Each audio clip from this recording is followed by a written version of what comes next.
Hello guys, welcome back to our YouTube channel TechUp.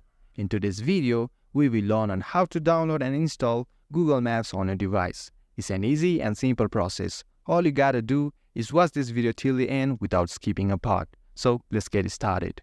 To download Google Maps on your device, go to Play Store.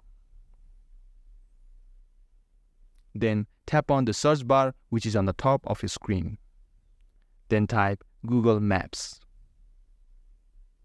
Then tap on the search button. In here, since Google Maps is already installed on my device, the button on the right says Open. If you haven't yet, it will be installed for you. So, to install Google Maps on your device, simply tap on the Install button. After the installation process is completed, the button will be open for you as well. To open Google Maps, simply tap on the Open button.